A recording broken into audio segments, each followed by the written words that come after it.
We left him enough snacks. Stop being dramatic.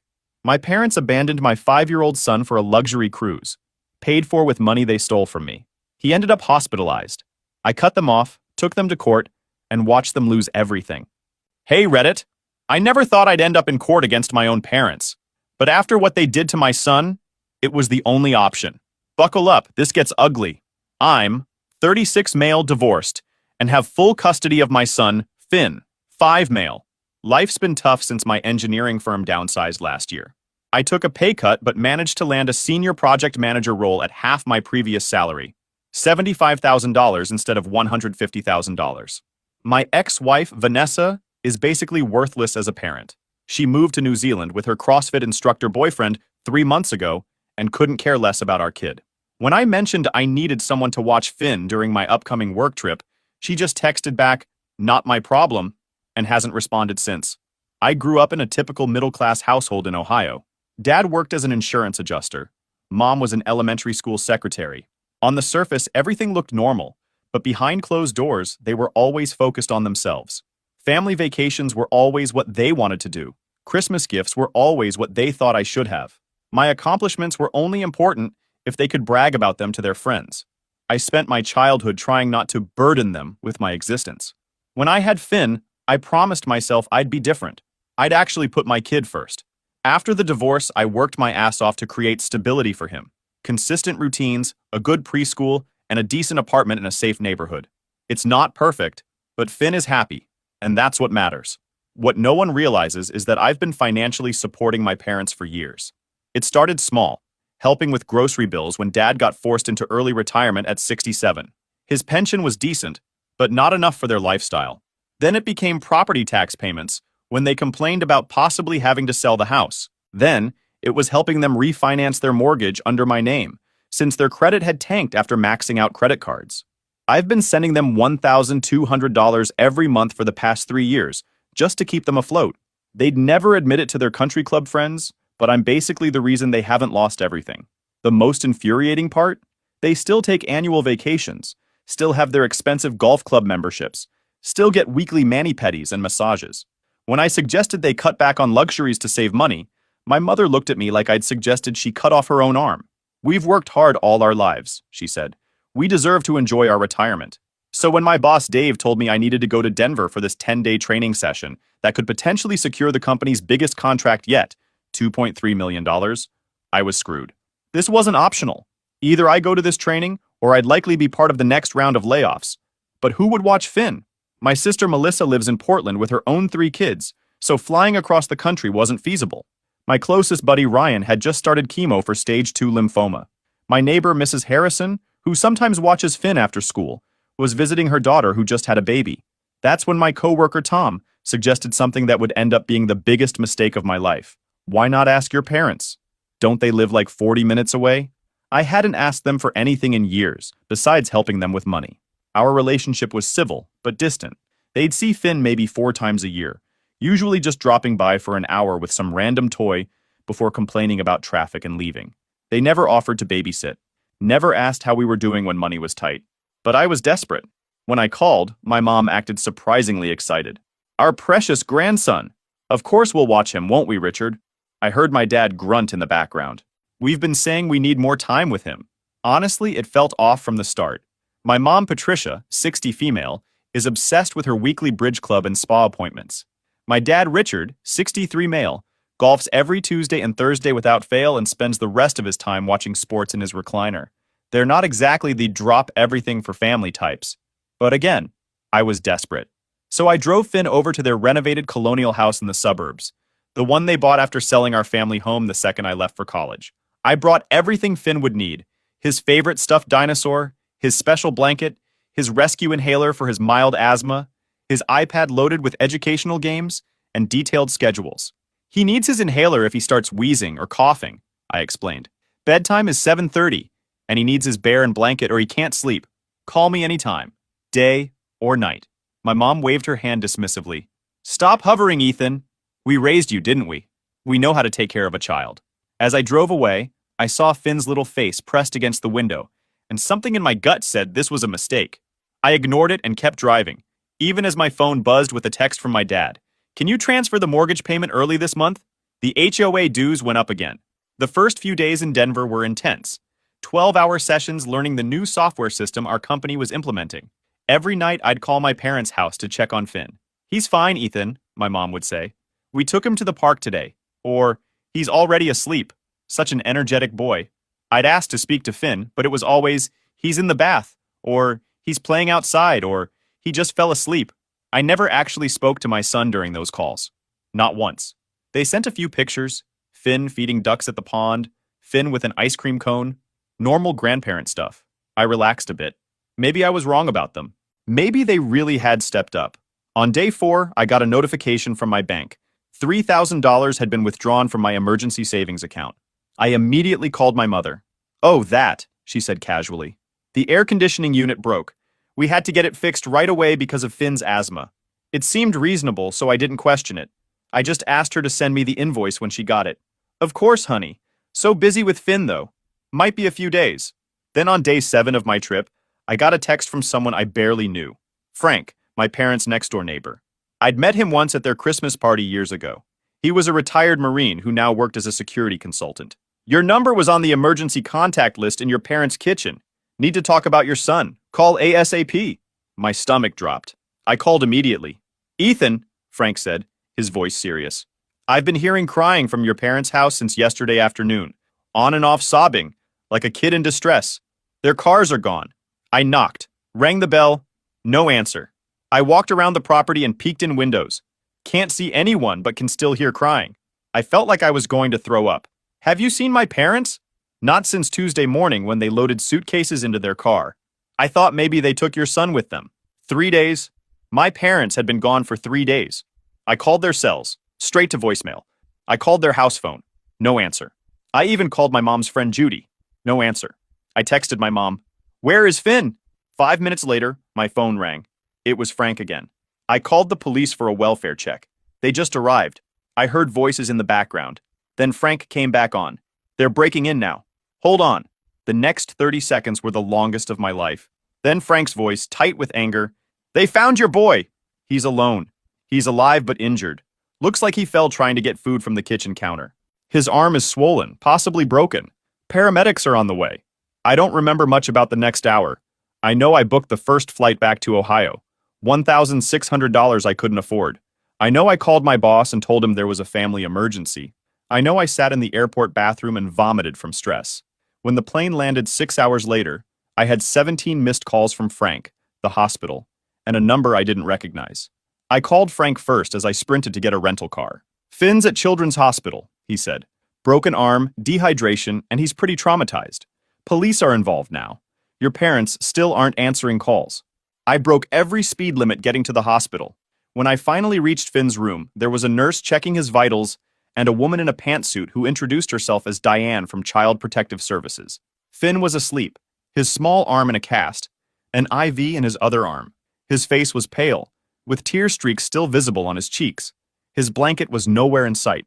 "Mr. Reeves," Diane said quietly, "we need to discuss what happened." According to Frank's statement and Finn's limited explanation, my parents had left Tuesday morning. They told Finn they were going on a quick trip and would be back very soon. They left some chips, cookies, and juice boxes on the kitchen counter, locked all the cabinets, and left. Finn stayed alone for 3 days. When he got hungry and the snacks ran out, he tried climbing onto the counter to reach the cereal on top of the fridge. He fell and broke his arm. He couldn't reach the phone to call for help. He couldn't open the child-proofed front door. He spent at least 24 hours in pain, hungry, terrified, and alone. The police were now looking for my parents. His social worker wanted to know if I had any idea where they might be. I didn't, but then I remembered something. My mom's Facebook addiction. Sure enough, when I checked her page from my phone, there it was. A check-in from a cruise ship in the Caribbean with the caption, "Surprise getaway with my love. Sometimes you just need to treat yourself." I showed Diane the post, dated 2 days after they left Finn. She took pictures for her report. "We'll need a statement from you," she said, "and we'll need to follow up to ensure your son's safety." The doctor came in later and explained that Finn was lucky. A simple fracture that would heal in 6 to 8 weeks. The dehydration was mild. Physically, he would recover quickly. Emotionally was another story. "You should prepare yourself," the doctor warned. "He's going to have trust issues, probably separation anxiety. He kept asking why his grandparents left him and when you were coming back. I spent the night in a chair beside his bed, holding his good hand, wondering how I could have been so stupid as to trust my parents. While Finn slept, I started checking my accounts more carefully. What I found made me physically sick. Over the past week, my parents had withdrawn $3,000 for the supposed AC repair, charged $2,500 at Nordstrom, made a $5,000 down payment to Lexus Financial Services, charged $4,892 to Royal Caribbean Cruises, spent $1,750 at Tiffany & Company, charged another $2,345 at various high-end stores. All totaled, they'd stolen $19,487 from me in just 1 week. Money I didn't have. Money that was supposed to pay for Finn's preschool, our rent, my car payment. I checked my online banking records and found they'd been siphoning smaller amounts for months. $200 here, $300 there, always with some bullshit excuse about emergency house repairs or medical bills. I'd been so busy with work and Finn that I hadn't noticed. The next morning, I called my bank and credit card companies to report the fraud and freeze my accounts. Then I called Sarah, the lawyer who had handled my divorce. I need everything you can throw at them, I told her. Fraud charges, lawsuit, restraining order. Restraining order might be tough without a direct threat, she warned. But the fraud and child endangerment? That's solid. Finn was released from the hospital that afternoon. I took him home, got him settled with his favorite movies and some chicken soup, and started making calls. First, I contacted the mortgage company. Turned out my parents had refinanced the house again last month, taking out a $50,000 home equity loan. And yes, they'd forged my signature since I was co-owner. The loan officer remembered them specifically because they'd been so excited about their cruise. Next, I called their property tax office. For 3 years, I'd been sending my parents $3,800 quarterly to cover the property taxes. The tax office confirmed they were paid up, but the actual amount was only $1,800 per quarter. My parents had been pocketing $2,000 every 3 months. The more I dug, the worse it got. The emergency medical bills I'd paid last year? No record at their doctor's office. The essential car repairs I'd funded? Their mechanic hadn't seen them in over a year. For at least 3 years, they'd been bleeding me dry while living way beyond their means. And now they'd abandoned my son, left him to get injured, all so they could take a freaking cruise. I knew they would return eventually. What I didn't know was when, or what I would do when they did. The answer came 3 days later. Frank texted, "They're back. Just drove up in a shiny new Lexus with the dealer plate still on it." 2 hours later, my phone rang. It was my mother, her voice breezy like nothing had happened. "Ethan, honey, we just got back from the most wonderful cruise. The Royal Caribbean has the most amazing food. Sorry we missed your calls, the ship's Wi-Fi was just terrible." I said nothing. "Ethan, are you there? Where's Finn?" I finally asked. "What do you mean? He's with you, isn't he? Your trip ended yesterday." "My trip ended a week early because Finn was in the hospital with a broken arm after you abandoned him." Silence. Then, "Abandoned is a very strong word, Ethan. We left him plenty of snacks." I hung up and drove to their house. The new Lexus sat in the driveway, still shiny. I pounded on their front door until my dad opened it, looking annoyed. "Keep it down, would you? The neighbors will think something's wrong." I pushed past him into their house. My mother was in the living room, unpacking shopping bags full of designer clothes. She looked up, surprised. "Ethan, we were just about to call you. The cruise was a last-minute deal, too good to pass up. We left Finn plenty of food. He broke his arm trying to reach more food after what you left ran out," I said, my voice eerily calm. "He was alone for 3 days. He could have died." My mother rolled her eyes. "Don't be so dramatic. Kids are resilient." "He's 5 years old," I shouted. My father stepped forward. "Lower your voice in my house." "Your house?" I laughed. "The house I've been making half the payments on for the last 3 years because you complained you couldn't afford the property taxes on your retirement? That house?" My mother at least had the decency to look uncomfortable. "We were going to tell you about the cruise, but you've been so uptight lately about money and schedules." I looked around the living room, noticing new shopping bags from high-end stores. Then I spotted the credit card statement on the coffee table. I grabbed it before my father could stop me. Royal Caribbean, $4,892. Tiffany & Co., $1,750. Nordstrom, $2,345. Lexus Financial Services, $5,000 down payment. You spent over $14,000 on a luxury vacation and shopping spree? Where did you get this kind of money? My mother snatched the statement back. "That's none of your business." It is, if you're using the emergency card I added you to for Finn's medical expenses. Her silence confirmed it. I felt something snap inside me. You stole money from me, abandoned my son, and he got hurt because of you. He was alone and terrified for 3 days. My father scoffed. He's fine. Kids get hurt all the time. He has nightmares now. He's afraid to be alone in a room. He asks me every night if I'm coming back in the morning. My mother waved dismissively. He'll get over it. Children are so dramatic at that age.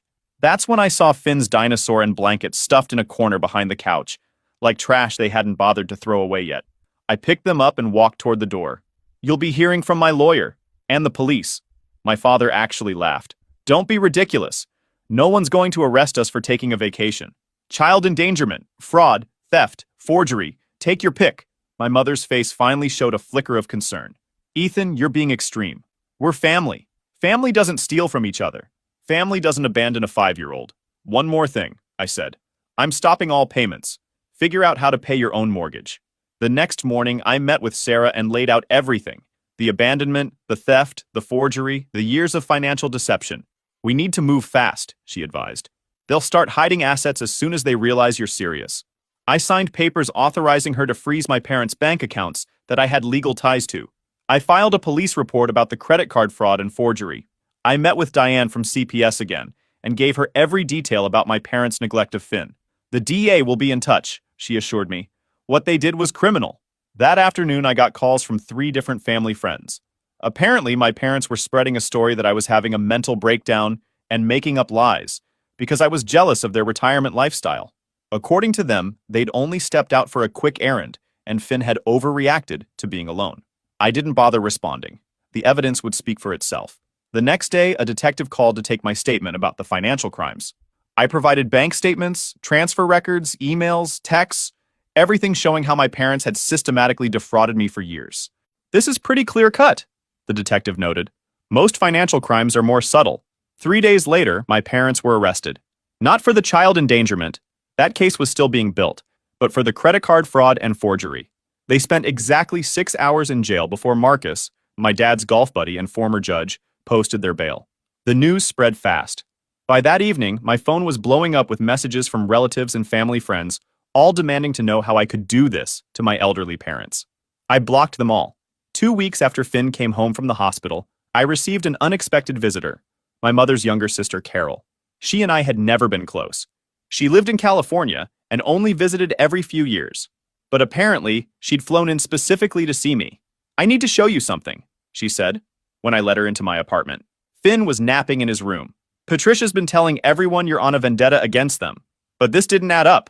She pulled out her phone and showed me emails from my mother dating back weeks. In them, my mother complained about having to watch Finn, calling it a burden, and saying she had better things to do than be an unpaid babysitter. The last email, sent just days before they left Finn alone, read, Richard and I found an amazing last-minute cruise deal. We've already paid the deposit. I know we're supposed to watch Ethan's kid, but we deserve this vacation. The boy will be fine for a few days. I felt sick reading it. Why are you showing me this? Carol looked down. Because they did the same thing to me when I was 7. Left me alone for a weekend while they went to Chicago. I fell and hit my head on the coffee table. Neighbor found me unconscious. They've always been like this. Selfish, irresponsible. I've spent decades in therapy because of them. She paused. I've kept quiet all these years, because that's what family does. But when I heard what happened to Finn, I couldn't stay silent anymore. Carol agreed to give a statement to the police and testify if needed. Her evidence of premeditation changed everything. The district attorney decided to pursue criminal charges for child endangerment. My civil suit for the stolen money moved forward. My parents hired an expensive lawyer, but their defense was falling apart. Their friends slowly stopped calling me as the truth came out. The poor, misunderstood grandparents' narrative was crumbling. The criminal case moved quickly. My parents pleaded not guilty at first, but when Carol's evidence was submitted and Frank from next door testified about hearing Finn crying for days, their lawyer advised them to take a plea deal. They each got 2 years probation, 200 hours of community service, and mandatory parenting classes. The judge also ordered them to pay for Finn's medical bills and therapy. But the real hit came from my civil suit. The judge was furious about the credit card fraud, especially when he learned they'd used my emergency card for a luxury cruise while leaving a child alone. He awarded me $14,000 for the stolen money, plus $50,000 in punitive damages. The final blow was the lien I put on their house, the house I'd been helping pay for. My lawyer discovered they had refinanced it to pay for their new Lexus, using documents with my forged signature since I was technically co-owner. The foreclosure notice came 3 weeks later. Their bank accounts were frozen pending the fraud investigation. Their credit cards were maxed out. Their country club membership was revoked when they couldn't make the quarterly dues payment. The local paper ran a small story about the case. Grandparents plead guilty to child endangerment, which was picked up by the local news stations. My parents' faces were plastered across the evening news. Their carefully constructed social image crumbled overnight. My mother's bridge club publicly voted to remove her. The president, a woman named Eleanor, whom my mother had always tried to impress, sent a formal letter stating that the club does not condone child endangerment or criminal behavior. My father was asked to resign from the Homeowners Association board. His golf buddies suddenly had no tee times available. The charity gala committee my mother had fought to join rescinded her membership. The Lexus was repossessed. The cruise pictures were taken down from Facebook after too many negative comments. The new designer clothes hung unworn in their closets. 3 months after it all started, I received a text from my father. "We need to talk." I ignored it. The next day, my mother showed up at my apartment. "Please," she said when I opened the door. 5 minutes. I let her in, but kept Finn in his room with his iPad and headphones. I didn't want him anywhere near her. "We're being evicted," she said without preamble. "The bank's foreclosing. We have nowhere to go." "That sounds like a you problem," I replied. "All our credit cards are maxed out. Your father's pension doesn't cover our basic expenses. No one will rent to us with the criminal record and eviction. We've lost everything. Our friends won't talk to us. The country club revoked our membership. Even the church asked us not to come back after someone recognized us from the news." "Consequences," I said simply. "You're experiencing consequences for your actions. We're your parents," she snapped, suddenly angry. "You owe us. I owed you nothing, and I still gave you everything. You stole from me, abandoned my son, and tried to ruin my career. Give me one good reason why I should help you now." "Because we have nowhere else to go," she admitted. "Your father refuses to ask his brother. Carol won't speak to us. Our friends have all abandoned us. Our savings are gone. What about the cruise? The Lexus? The shopping sprees? Where did all that money go?" She looked away. "The cruise was non-refundable. The Lexus was repossessed. Everything else went to legal fees." I almost laughed at the absurdity. They'd blown all their money on luxuries they couldn't afford, stolen from me to fund their lifestyle, and now expected me to bail them out again. "We need a place to stay, just until we get back on our feet." "And how long will that take? Months? Years? The rest of your lives?" She didn't answer. "Where's Dad?" I asked. "In the car. He was too proud to come in and beg. That was my father. Always too proud to admit when he needed help, but never too proud to take advantage of others. So he sent you instead. Typical." "Please," she whispered. "We're desperate. I'll help on one condition," I finally said. "You sign the house over to me before foreclosure completes. Move into the small rental property I own across town, and you'll only see Finn under my supervision once he's ready, which might be never." Her face froze. "That tiny condo you bought as an investment? It's half the size of our house. It's more than you deserve. And we'd have to pay rent?" "Yes. Market rate. No special treatment." "That's ridiculous," she snapped. "We're your parents. We raised you. We gave you everything. You gave me trust issues and an empty bank account, and you nearly killed my son with your selfishness. Take the deal or leave it." She stood up, face red with anger. "You've always been ungrateful, always been jealous of what we have. This is just your way of finally controlling us." "What you had," I corrected. Past tense. "And no, this is my way of ensuring you face consequences while still not letting you end up homeless, which is more than you deserve. Tell Dad he has 24 hours to decide. After that, I'm letting the foreclosure complete, and you can figure it out yourselves." She stormed out, slamming the door behind her. I expected that to be the end of it. My father was too proud to accept my terms. They'd find someone else to leech off of. But 23 hours later, my phone rang. "We'll take the deal," my father said, his voice tight with suppressed rage. "But only because we have no choice." After my parents moved into the condo, I set up automated payment tracking for their rent. The first month, their payment arrived 2 days late. I immediately sent a formal notice of late payment with a $50 penalty. My father called furious. "This is ridiculous. We're family, not some random tenants." "You're tenants who have a proven track record of financial irresponsibility," I replied. The rules are clearly outlined in the lease you signed. The next day, the payment plus penalty appeared in my account. The following months, their rent was always on time. I hired a financial advisor to help me clean up the mess my parents had created. The extent of their fraud was worse than I'd initially thought. They'd opened 3 credit cards in my name that I didn't know about, maxed them out, and never made payments. My credit score had tanked to 580. Meanwhile, my parents were experiencing true financial hardship for the first time in their lives. My father's pension covered their basic living expenses, but nothing more. No golf membership, no spa days, no bridge club dues, no designer clothes or luxury vacations. 2 months into their new living situation, my mother texted me photos of their empty refrigerator. "We need grocery money. Running low on food." I ignored it. 3 hours later, my father called. "Your mother hasn't eaten properly in days," he said accusingly. "There's a food bank 2 blocks from the condo," I replied. "A food bank? Us? That's for poor people." Exactly. The following week, I drove past the condo and saw my father's car wasn't there.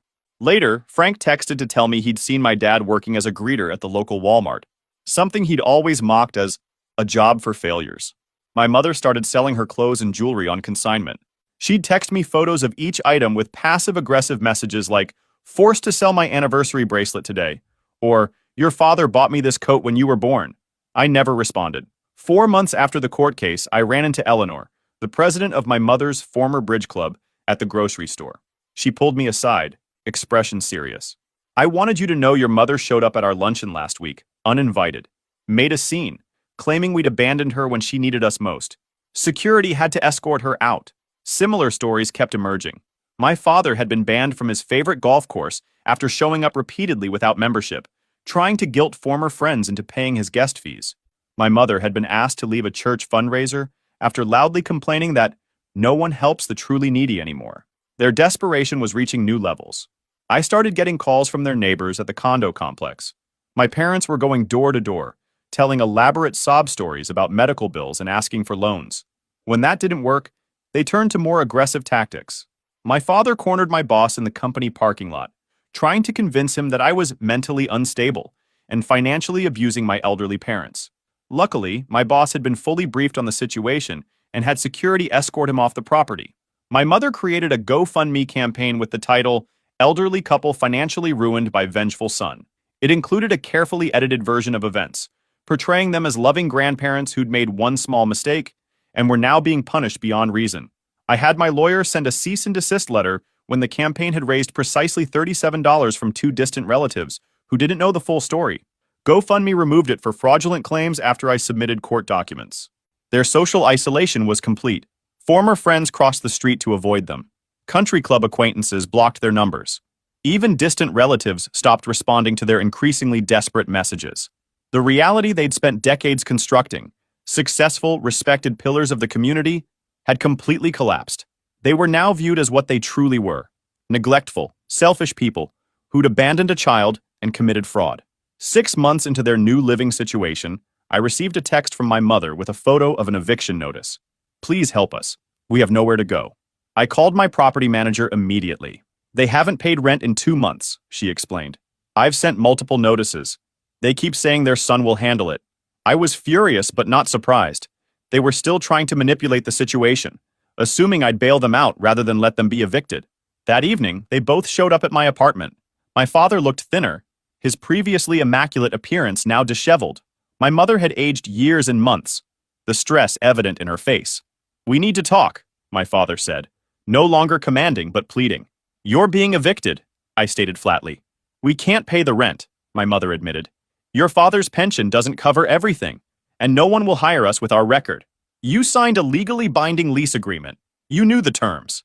"We're your parents," my father exploded, a flash of his old entitlement breaking through. "You can't just throw us out on the street." "I'm not throwing you anywhere. You're failing to meet your financial obligations, just like you failed to meet your obligations to Finn." My mother started crying. "We made one mistake with Finn. One. And you've punished us for months. When does it end?" "We're sorry," my father said, not sounding sorry at all. "Is that what you want to hear? We're sorry. Now help us. You have options. Downsize to a smaller apartment. Apply for senior housing. Sell your remaining assets. Ask other relatives for help. Get jobs." "Jobs? At our age?" My mother looked horrified. Plenty of seniors work. Walmart seemed fine hiring Dad. My father's face flushed with humiliation. That was temporary.